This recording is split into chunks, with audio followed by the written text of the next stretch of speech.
रात का वक्त था, बारिश हो रही थी और तेज हवाएं खिड़कियों को झकझोर रही थीं। निशा अपने घर में अकेली थी। वह एक छोटे से कस्बे में रहती थी, जहां की रातें बेहद सन्नाटे से भरी होती थीं। दूर दूर तक कोई पड़ोसी नहीं था, बस एक जंगल जो उसके घर के पीछे फैला हुआ था।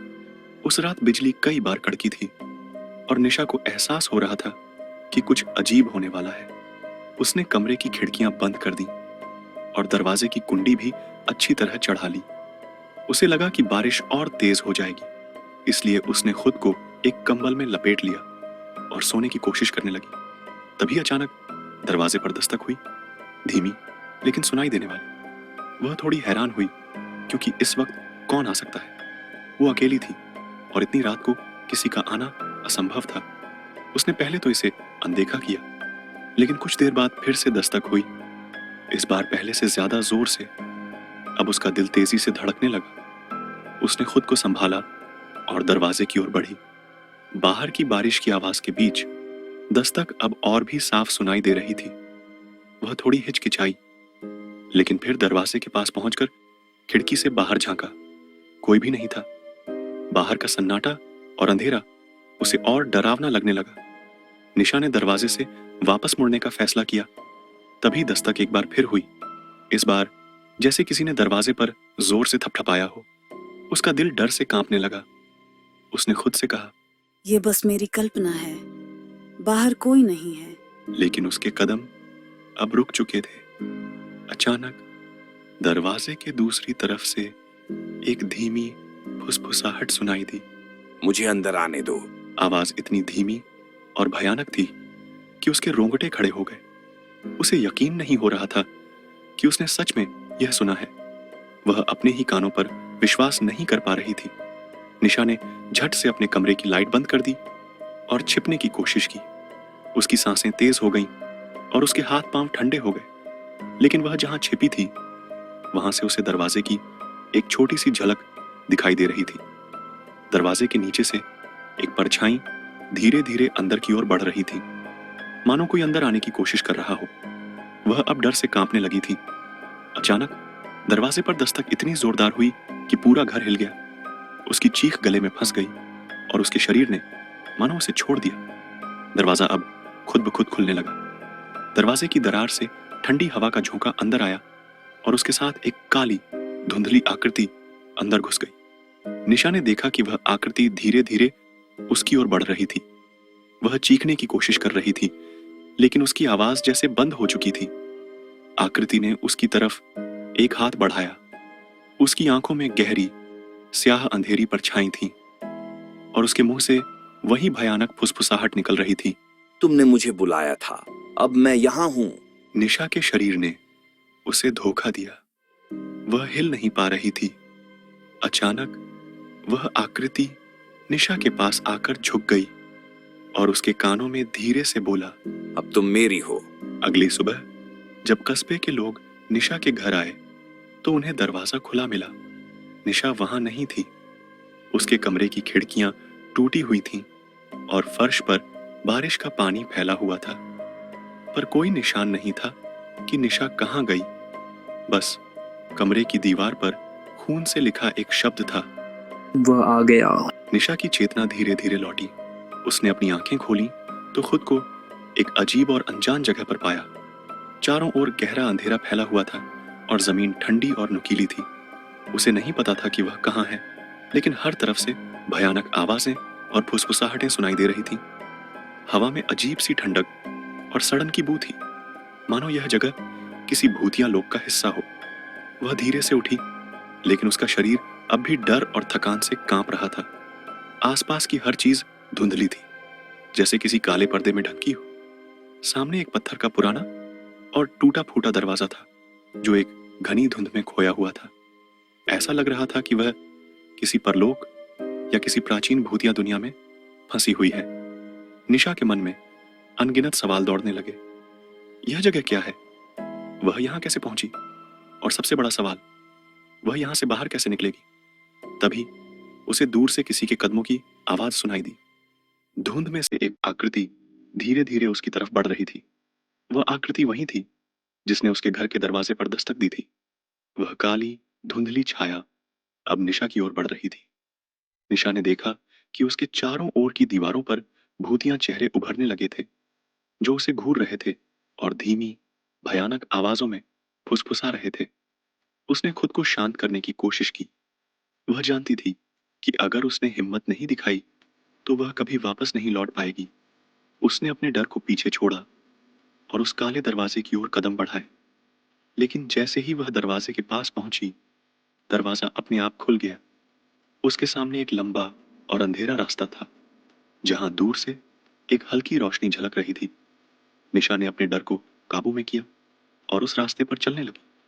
कदम कदम पर उसे ऐसा महसूस हो रहा था जैसे कोई उसकी निगरानी कर रहा हो, लेकिन उसने खुद को रोके रखा। धीरे धीरे वह उस रोशनी के करीब पहुंची। रोशनी के पास पहुंचकर उसने देखा कि वहां एक पुरानी जली हुई मोमबत्ती जल रही थी। उसके पास एक प्राचीन दर्पण था। जब निशा ने दर्पण में झांका तो उसने देखा कि उसकी परछाई अब उसकी नहीं थी। दर्पण में वही काली आकृति दिख रही थी जिसने उसे यहां लाया था। अचानक वह आकृति दर्पण से बाहर निकल आई और निशा के सामने खड़ी हो गई।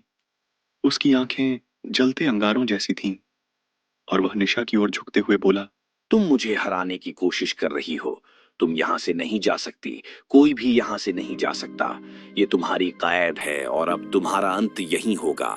निशा को लगा कि सब कुछ खत्म हो गया है, लेकिन तभी उसे याद आया कि उसकी दादी हमेशा कहती थी, डर पर काबू पाने से ही बुराई को हराया जा सकता है। उसने हिम्मत जुटाई और जोर से चिल्लाते हुए कहा, मैं तुमसे नहीं डरती, मुझे यहाँ से जाने दो। अचानक उस काली छाया की चीख गूंज उठी।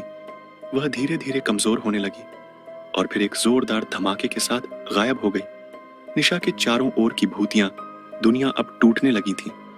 हवा की तेज लहरें चलने लगीं और हर चीज धुंधली होने लगी। उसे महसूस हुआ कि वह वापस अपने असली संसार में लौट रही है। निशा ने अपनी आंखें खोलीं और पाया कि वह फिर से अपने घर के अंदर थी। वह बिस्तर पर लेटी हुई थी, लेकिन उसके हाथ पांव कांप रहे थे। उसने खुद को देखा। वह सुरक्षित थी, लेकिन उस रात का खौफ उसके दिल में गहराई से बैठ गया था। अगले दिन उसने गांव वालों को अपनी कहानी सुनाई, लेकिन कोई उसकी बातों पर यकीन नहीं कर सका। लोगों ने इसे बस एक सपना या भ्रम माना, लेकिन निशा जानती थी कि वह सपना नहीं था। वह दुनिया असली थी और वह काली छाया अब भी कहीं ना कहीं उसका इंतजार कर रही थी।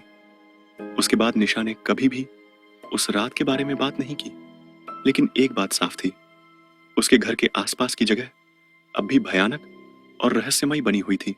गांव वाले कहते हैं कि अब भी रात को वहां से अजीब अजीब सी आवाजें आती हैं। कई बार लोग कहते हैं कि वे किसी काली परछाई को निशा के घर के पास भटकते हुए देख चुके हैं। अब भी गांव के लोग निशा के घर के पास जाने से डरते हैं और निशा, वह हर रात यह सोचकर सोती है कि शायद वह काली छाया कभी भी वापस आ सकती है। निशा के घर पर अब हमेशा एक अजीब सा सन्नाटा छाया रहता था। वह भले ही उस खौफनाक रात के बाद सुरक्षित लौटी थी, लेकिन उसकी आंखों में वो डर और बेचैनी साफ दिखती थी। अब उसे घर में अकेले रहना मुश्किल लगने लगा था। रातों में उसे अजीब अजीब सी आवाजें सुनाई देती थीं, जैसे कोई फुसफुसा रहा हो या हल्के कदमों से चल रहा हो। वह जानती थी कि कुछ न कुछ गलत हो रहा था, लेकिन वह इसे नजरअंदाज करने की कोशिश कर रही थी। एक रात जब गांव के लोग अपनी अपनी दिनचर्या में लगे हुए थे, अचानक निशा के घर के पास से अजीब सी चीख सुनाई दी। गांव वाले चौंक गए। वे तुरंत उसकी ओर दौड़े, लेकिन जब वे घर पहुंचे तो उन्हें कुछ भी असामान्य नहीं दिखा। निशा का दरवाजा बंद था और अंदर से कोई आवाज नहीं आ रही थी। कई दिनों तक गांव के लोग चिंतित रहे। निशा ने गांव वालों से मिलना बंद कर दिया था। अब वह किसी से बात नहीं करती थी और उसका घर एक रहस्य बन गया था। कुछ लोग कहते थे कि उसने खुद को कमरे में बंद कर लिया था, जबकि दूसरों का मानना था कि वह अब उस भूतिया ताकत का शिकार हो चुकी थी। एक दिन निशा की दोस्त रिया, जो गांव से बाहर रहती थी, उसे देखने आई। रिया बचपन से निशा की सबसे करीबी दोस्त थी। वह इस बात पर यकीन नहीं कर सकती थी कि निशा कुछ भी छिपा रही थी। उसने गांव वालों से निशा के बारे में सुना तो उसे यकीन नहीं हुआ कि उसकी दोस्त इतनी परेशान हो सकती है। वह सीधा निशा के घर पहुंची। दरवाजे पर दस्तक देने पर भी कोई जवाब नहीं आया। रिया ने धैर्य से दरवाजे को धक्का दिया और वह हल्के से खुल गया। घर के अंदर घुसते ही एक अजीब सा ठंडा एहसास रिया के शरीर में दौड़ गया। घर में अजीब सी बदबू थी और हर कोने से उसे जैसे घूरती निगाहें महसूस हो रही थीं। निशा कहीं नहीं दिख रही थी। रिया ने कमरे में देखा तो उसकी सांसें थम गईं। दीवारों पर अजीबोगरीब चिन्ह बने हुए थे जो उसने पहले कभी नहीं देखे थे। यह सब भयानक था और यह साफ दिख रहा था कि निशा के साथ कुछ बुरा हो रहा था। तभी उसे किसी के सांस लेने की आवाज सुनाई दी, हल्की, धीमी, लेकिन डरावनी। रिया ने तुरंत पलटकर देखा तो सामने निशा खड़ी थी, लेकिन यह वही निशा नहीं थी जिसे वह जानती थी। उसकी आंखें गहरी और खोई हुई थीं, जैसे कोई उसके अंदर से सब कुछ खींच कर ले गया हो। उसका चेहरा पीला पड़ चुका था और उसकी आंखों के चारों ओर गहरे काले घेरे थे। उसकी हालत देखकर रिया के होश उड़ गए। निशा ने रिया की ओर देखा, लेकिन उसकी आंखों में कोई जीवन नहीं था। निशा ने धीमी, कांपती आवाज में कहा, तुम यहाँ क्यों आई हो रिया? मुझे अकेला छोड़ दो। रिया ने घबराते हुए कहा, निशा, ये तुम नहीं हो। तुम मुझे बता सकती हो कि क्या हो रहा है? मैं तुम्हारी मदद कर सकती हूँ। निशा ने धीरे से सिर हिलाया और कहा, तुम नहीं समझोगी रिया, वो अब भी मेरे साथ है। उसने मुझे कभी जाने नहीं दिया। मैं बस एक साधन हूँ और वो जल्द ही तुम्हें भी पकड़ लेगा। रिया ने निशा का हाथ पकड़ने की कोशिश की, लेकिन तभी निशा के चेहरे पर अजीब सी विकृति उभर आई। उसकी आंखें एकदम काली हो गईं और वह जोर से हंसने लगी, जो एक डरावनी गूंज में बदल गई। रिया ने खुद को पीछे खींचा और घबराकर पीछे हट गई। वह समझ चुकी थी कि यह निशा नहीं थी। तभी घर के अंदर की रोशनी अचानक मद्धम हो गई और कमरे के कोने से काली परछाई उभरने लगी। यह वही आकृति थी जो निशा को अपने अधीन कर चुकी थी। वह धीरे धीरे रिया की ओर बढ़ रही थी। रिया के शरीर में डर का सैलाब दौड़ गया, लेकिन उसने खुद को संभाला और दरवाजे की ओर दौड़ी। जैसे ही रिया बाहर निकलने लगी, निशा की आवाज गूंजने लगी, वो तुम्हारे पीछे है रिया, तुम उससे बच नहीं पाओगी। रिया ने पूरी ताकत से दरवाजा खोला और दौड़ते हुए गांव की ओर भागी। उसकी सांसें तेज हो रही थीं और उसे ऐसा लग रहा था जैसे कोई उसके पीछे पीछे आ रहा हो। जब वह गांव पहुंची तो उसने गांव वालों को निशा के बारे में बताया, लेकिन गांव के बुजुर्गों ने उसे शांत रहने और कुछ न करने की सलाह दी। अब गांव वालों में एक नई दहशत फैल चुकी थी। कोई भी निशा के घर के पास जाने की हिम्मत नहीं करता था। हर रात गांव में अजीब अजीब सी आवाजें गूंजती थीं और कई लोग कहते थे कि उन्होंने निशा को अपने घर के आसपास घूमते हुए देखा है। कुछ कहते थे कि वे उस काली परछाई को निशा के घर के बाहर भटकते हुए देख चुके हैं। वह खौफ अब भी गांव पर छाया हुआ है। निशा का घर अब भी एक रहस्य बना हुआ है और कोई नहीं जानता कि वह वहां अब कैसी है। लेकिन एक बात तो तय है, उस रात की घटना का अंत अब भी नहीं हुआ है। निशा की आत्मा या वह काली ताकत अब भी कहीं छिपी हुई है। लोग अब भी रात में चुपचाप डरते हैं और यह डर दिन ब दिन बढ़ता जा रहा है, क्योंकि किसी को नहीं पता कि अगला शिकार कौन होगा। रिया जब भागकर गांव के लोगों के पास पहुंची तो उसकी हालत देखकर सब समझ गए कि वह सचमुच किसी डरावनी ताकत से बचकर आई थी। गांव के बुजुर्गों ने उसे शांत रहने की सलाह दी, लेकिन रिया की आंखों में डर साफ दिख रहा था। उसने निशा के घर में जो देखा था वह कोई साधारण बात नहीं थी। वहां कुछ ऐसा था जो केवल निशा को ही नहीं, बल्कि अब रिया और शायद पूरे गांव को भी अपनी चपेट में लेने की कोशिश कर रहा था। बुजुर्गों ने गांव के मंदिर में एक विशेष पूजा आयोजित करने का फैसला किया ताकि उस भूतिया ताकत से छुटकारा पाया जा सके। गांव के कुछ लोग उस पुराने तांत्रिक बाबा के पास भी गए जिसने पहले कई बार गांव को अजीब घटनाओं से बचाया था। तांत्रिक बाबा ने उन्हें बताया, वह काली ताकत निशा के घर में तब तक रहेगी जब तक उसकी आत्मा पूरी तरह बंधी हुई है। हमें उसे मुक्त करना होगा, लेकिन यह काम आसान नहीं होगा। तांत्रिक ने गांव वालों से कहा कि वह निशा के घर जाकर एक विशेष यज्ञ करेगा, लेकिन उसे गांव के कुछ साहसी लोगों की मदद की जरूरत थी। रिया ने बिना झिझके इस यज्ञ में शामिल होने का फैसला किया, क्योंकि वह अपनी दोस्त को बचाना चाहती थी। उसके साथ गांव के 3 और लोग तैयार हो गए, गुरुजी, रामू और अनिता। अगली रात जब अंधेरा घना हो चुका था और हवा में ठंडक बढ़ने लगी थी, वे सभी तांत्रिक बाबा के साथ निशा के घर की ओर बढ़े। जैसे ही वे घर के करीब पहुंचे, दरवाजे से हल्की हल्की परछाइयां दिखने लगी।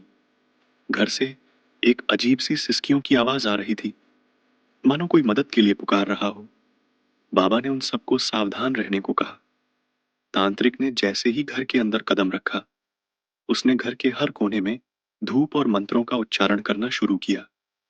लेकिन जैसे ही वह यज्ञ शुरू करने वाला था, निशा अचानक कमरे के कोने से बाहर आई। उसकी हालत और भी भयावह हो चुकी थी। उसकी आंखें पूरी तरह से काली थीं और उसका शरीर बुरी तरह से कांप रहा था। उसकी आवाज में अब निशा नहीं, बल्कि वह काली शक्ति बोल रही थी। तुम लोग मुझे यहाँ से नहीं हटा सकते। मैं अब इस दुनिया का हिस्सा हूँ। तांत्रिक ने जोर से मंत्र पढ़ना शुरू किया और उसके साथ बाकी लोग भी श्लोक दोहराने लगे। जैसे जैसे मंत्रों की आवाज तेज होती गई, निशा के शरीर से धुआं निकलने लगा और वह काली परछाई उसके शरीर से अलग होने लगी। लेकिन परछाई अभी भी पूरी तरह से मुक्त नहीं हुई थी। उसने घर के अंदर जोर जोर से हंसना शुरू कर दिया और घर की दीवारें कांपने लगी। तांत्रिक ने आखिरी मंत्र पढ़ा और यज्ञ की धुनी में कुछ विशेष जड़ी बूटियां डाली। अचानक एक तेज रोशनी पूरे घर में फैल गई और वह काली परछाई चिल्लाते हुए निशा के शरीर से पूरी तरह से निकल गई। निशा जमीन पर गिर गई, बेहोश लेकिन सुरक्षित। उस परछाई ने आखिरी बार सभी की ओर देखा और गुस्से में चिल्लाते हुए गायब हो गई। तांत्रिक बाबा ने सभी को बताया, यह शक्ति बहुत पुरानी और खतरनाक थी। हमने इसे अब भगा दिया है, लेकिन यह पूरी तरह से नष्ट नहीं हुई है। यह कहीं और जाकर छिप सकती है। हमें हमेशा सतर्क रहना होगा। निशा धीरे धीरे होश में आई। उसकी आंखों में अब जीवन की चमक लौट आई थी। उसने रिया को देखा और उसकी आंखों में आंसू आ गए। तुमने मुझे बचा लिया, निशा ने धीमी आवाज में कहा। लेकिन गांव के लोग अब भी डरे हुए थे। तांत्रिक की चेतावनी ने उनके दिल में एक अनजान डर बैठा दिया था। भले ही वह काली शक्ति अब निशा के घर से जा चुकी थी, लेकिन उसका प्रभाव गांव पर अभी भी बना हुआ था। लोग अब रात में अकेले घर से बाहर निकलने से डरने लगे थे। निशा ने धीरे धीरे सामान्य जीवन जीना शुरू किया, लेकिन वह भी जानती थी कि कुछ चीजें कभी नहीं बदलती। वह हर रात सोने से पहले भगवान से प्रार्थना करती थी, लेकिन कहीं ना कहीं उसके दिल में यह डर बना हुआ था कि वह शक्ति कभी भी लौट सकती है।